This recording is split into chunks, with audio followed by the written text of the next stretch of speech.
계속해서 계엄 사태 관련 수사 소식 사회부 김영수 기자와 조금 더 짚어보겠습니다. 안녕하십니까? 네, 안녕하세요. 예, 먼저 대통령에 대한 수사는 언제쯤 이루어질지 궁금합니다. 네, 앞서 리포트에서 정리가 잘 돼 있는데 오늘 경찰의 백브리핑이 있었습니다. 일단 대통령에 대해서 출석 여부를 검토하고 있다라고 설명했고요.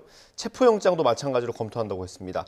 대통령실 압수수색 갔다가 이제 임의 제출만 조금 받고 돌아오지 않았습니까? 그거에 대해서 다시 집행할지 아니면 다시 신청을 할지도 검토하는 단계라고 했고요. 관저 그리고 대통령에 대한 통신영장도 내부적으로 검토하고 있다고 밝혔습니다.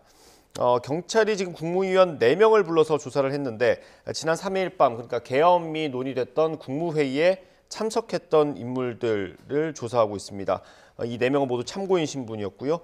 또 한독수 총리, 추경호 전 원내대표는 출석 날짜를 조율하고 있다고 설명했습니다. 예, 그리고 조지호 경찰청장, 김봉식 서울청장에 대해서는 오늘 영장 심사를 받은 것으로 전해졌어요. 예, 두 사람은 국회 등의 경력을 투입한 혐의를 받고 있는데 내란 중요 임무 종사 혐의입니다. 앞서 구속됐던 김용현 전 장관과 같은 혐의입니다. 오늘 오후 3시에 영장 심사가 있었고요.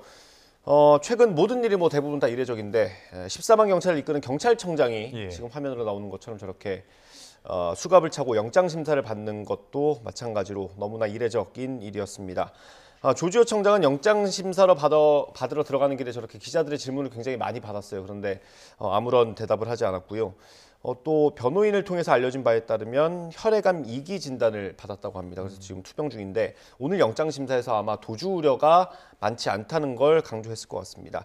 함께 영장이 청구된 김봉식 서울경찰청장은 영장 심사를 포기했습니다. 아마 이 두 사람의 결과는 이르면 오늘 밤에 나올 것 같습니다. 네, 오늘 새로 들어온 소식도 있었는데요.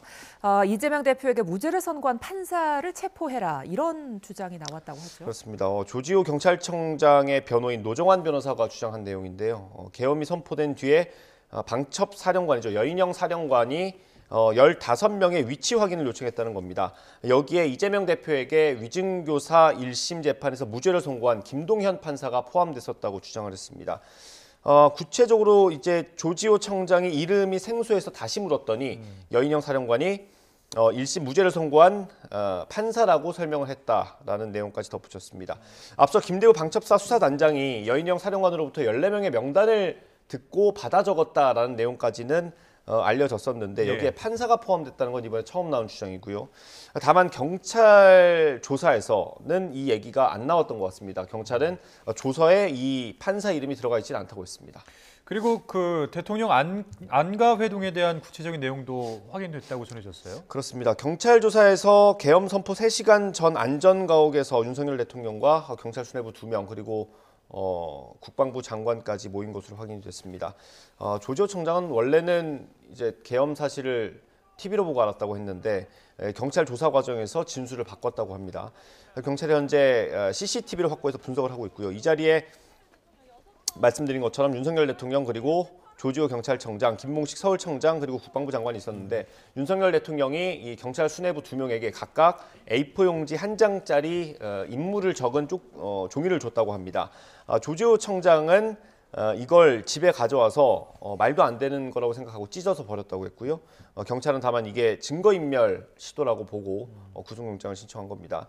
또 조지호 청장이 윤석열 대통령으로부터 계엄 이후에 전화받은 게 6차례인데 그때 모두 보안폰이었다는 점도 이번 경찰 조사로 확인됐습니다. 예, 이런 가운데 조지호 청장 측이 자신은 3차례 항명을 했다 이렇게 주장하더라고요. 그렇습니다. 그러니까 자신은 이 계엄에 동의하지 않았고 민주주의를 지키려고 했다라는 취지의 반박입니다. 노정환 변호사는 조지호 청장이 3차례 항명했다는 사실을 굉장히 강조하고 있습니다. 일단 대통령이 줬다는 그 서면 지시에 대해 따르지 않았다. 그리고 방첩 사령관이 전화 와서 요구했다는 내용들에 대해서 거부했다. 그리고 대통령이 6차례 전화해서 국회의원들 체포하라고 한 지시도 거부했다라는 겁니다. 이렇게 3개가 되는데 먼저 국회 통제에 대해서는 상식 출입자 그러니까 국회의원, 보좌관 그리고 기자들은 출입을 허용하라고 지시했다라고 설명했고요.